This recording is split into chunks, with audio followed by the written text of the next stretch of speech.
Hey, my name is Mars. You can call me MG if you would like, and today I have for you my December reading wrap up, the last reading wrap up of 2025.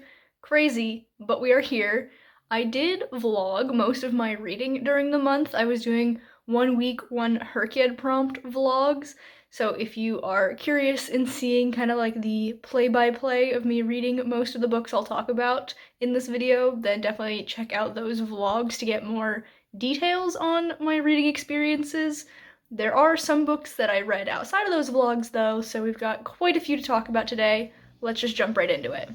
The first book that I picked up was Strange Pictures by Uketsu and translated by Jim Ryan. This is a Japanese mystery book and it's very strange. I mean, it's in the title, but it has a lot of pictures, obviously, that kind of are interspersed throughout the story, and you can kind of use those to figure out the mystery, and the characters use the pictures to figure out the mystery. It's also split into 4 different sections, and they kind of seem very separate until the very end when they all come together, and I thought the weaving together of those different sections was very well done. I'm curious about the other stories in this similar vein that this author has. There's Strange Houses, which was the first published in Japan, but the second to be translated into English. Strange Pictures was first. And then there's also a third one called Strange Buildings that is coming out in English, I think in like February or March. So I'm definitely going to be checking those out because this wasn't anything spectacular, but it was pretty fun, and I want to see more in this kind of weird style of writing. Then I picked up Dead Voices by Katherine Arden. This is the second book in the Small Spaces series, and I did really enjoy it. I do think that the first book was just a little bit better. It kind of just delivered on the creepiness a bit more in a way that I really enjoyed, but this one was still so good. I gave it an 8 out of 10. I really enjoyed getting to see more of Coco's POV. Coco is like a secondary main character in book 1. Book 1 really just focuses on Ollie. This book we get Ollie and Coco's POVs, and I think in book 3 we also get Brian's POV added to it, which is very exciting. This was definitely the best time of year to read this because it takes place at a snowed-in ski cabin, and when I was reading it, there was actually a snowstorm happening. Snowstorm is a bit dramatic. It snowed a little bit where I am when I was reading this book, so it was very atmospheric, and I'm very much looking forward to continuing on with this series. Then I picked up Rebel Angels by Libba Bray, and I liked this, but I didn't love it. It definitely was longer than it needed to be. This was, how long? Over 500 pages, 548, and I really feel like it could have been like 70 to 80 pages shorter because there were scenes that just like dragged on longer than they needed to be. Like they could have ended before they did. There were some scenes that I feel like could have been cut entirely because they didn't really add anything to the plot or the characterization. It was a fine book, but did not live up to the first one in my opinion, and there's only one left in the trilogy. I own it, I'm looking at it right now. It's like 800 pages long, and so I'm very scared, but this one was still enjoyable enough that I am curious as to how everything is going to wrap up in book 3, but it's not like the highest priority on my list, if that makes sense. After that, I continued yet another series. I was on a little bit of a roll here, and I read Barbarian's Touch by Ruby Dixon. This is book 7 in the Ice Planet Barbarian series, I believe, and honestly, I cried reading this one, which I did not expect, but Lila and Rokon were just a beautiful couple. I really enjoyed the disability representation and some of the exploration of the world. It was so much fun. This is probably, I would say, maybe one of my favorite in the series. I think this one, Barbarian Alien, of course, and who would I put in the top 3 with them? I'm not sure. I think this one and Barbarian Alien are definitely the standouts of the series so far for me, but I am looking forward to book 8 because it is Maddie's story. Maddie is Lila's sister, and from what we saw of her and who I know her love interest is, it's going to be a wonderful time, and I feel like the dynamic is going to be similar to that of the dynamic in Barbarian Alien, so I'm very much looking forward to reading that one. The next book I read was Bloom by Delilah S. Dawson, and I was very much disappointed in this. I had been looking forward to reading this for a couple of years now. It's been kind of on my radar, and I finally got around to reading it, and it just wasn't good. I feel like the writing style was so pretentious that it made me so annoyed to read it. The characters were very uninteresting, and the plot was extremely predictable, which I don't hate in a horror. Like, I like being able to tell what's going to happen, but this was just predictable to the point that I'm like, why am I even reading this if I know exactly how it's going to go?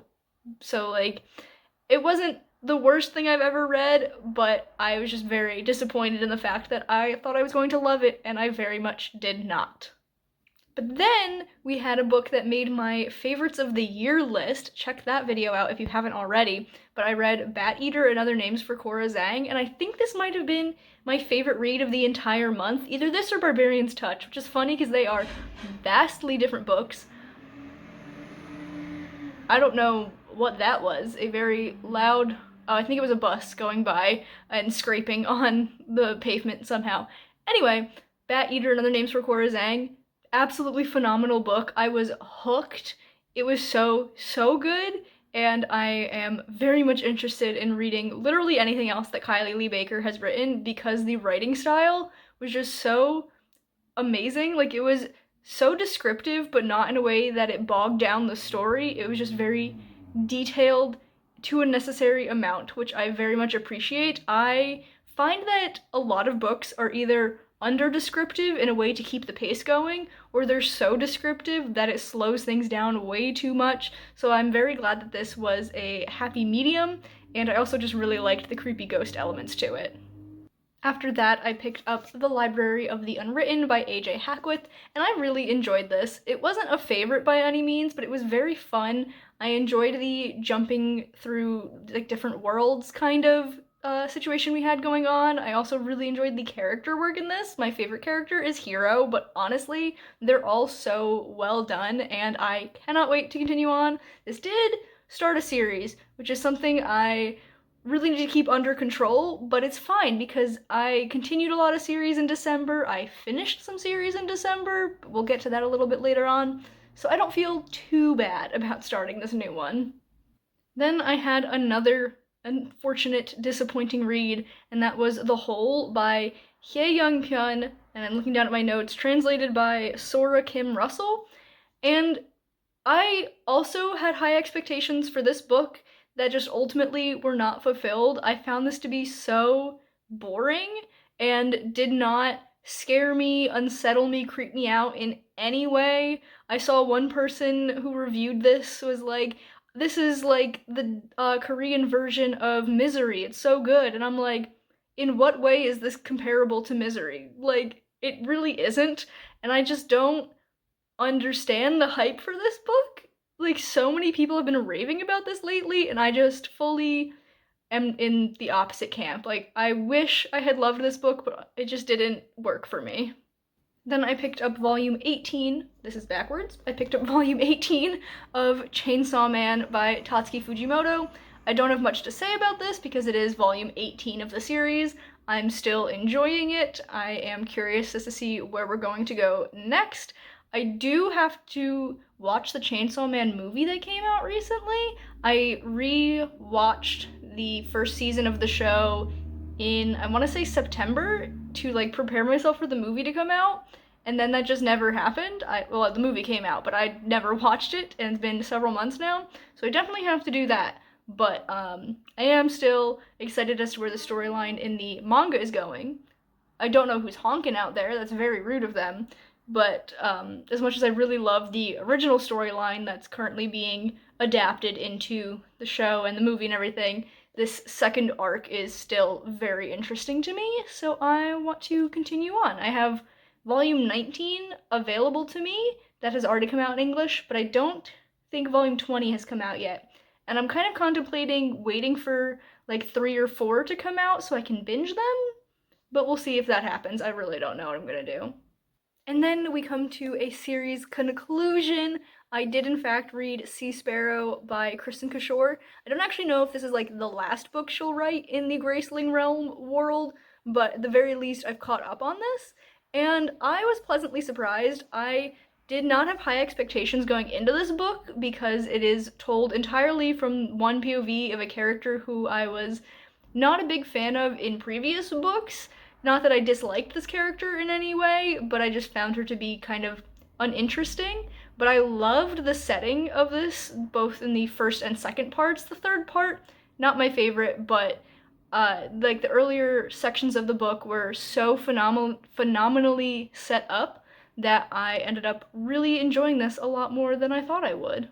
And now, because my reading was very up and down in December, we jump into talking about another disappointing read, and that was Hot Wax by ML Rio. I ended up DNFing this like 15% of the way through because I was just so bored.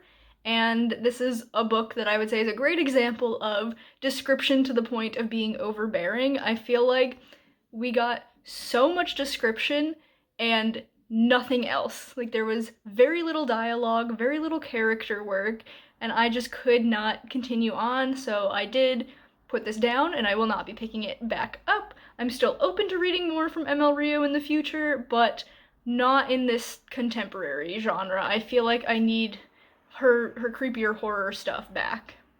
My next read was actually a reread, and that was There There by Tommy Orange. 10 out of 10, phenomenal. This was like my fourth or fifth time reading it. This is one of my favorite books of all time, and I'm so glad that I made the time to reread this book because it's so amazing. If you haven't read it, I highly recommend you pick it up.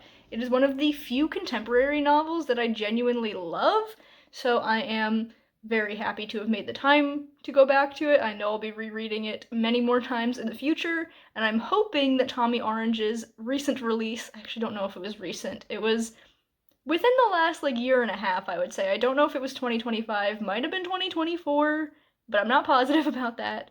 But Wandering Stars, I'm really hoping is just as amazing as this book is.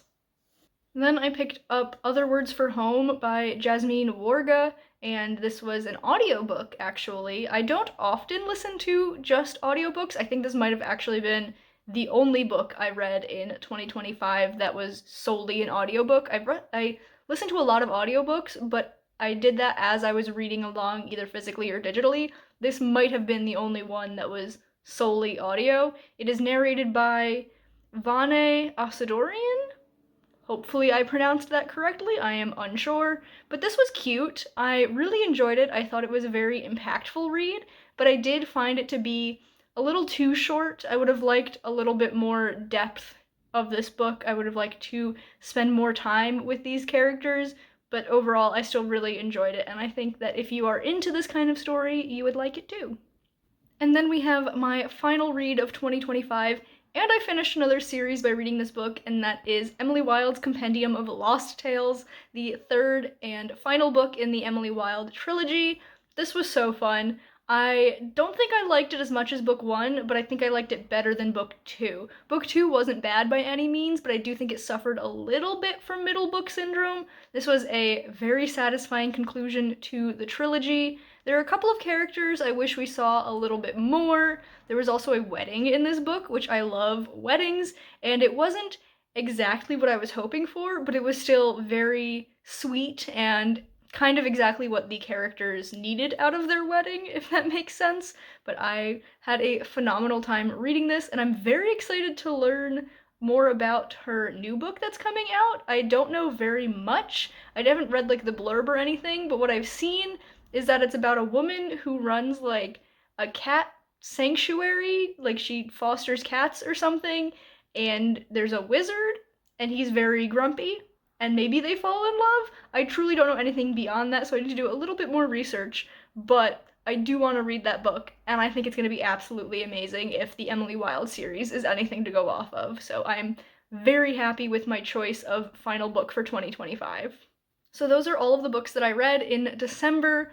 Not my best reading month, but there were definitely some hits in there, and I think I've closed out the reading year quite well, especially with my last pick and some of the other books in there. I had a really good time.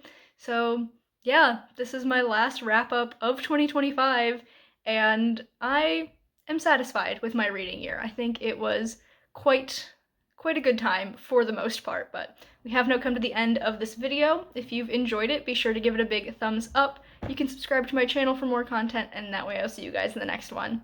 Bye, everyone.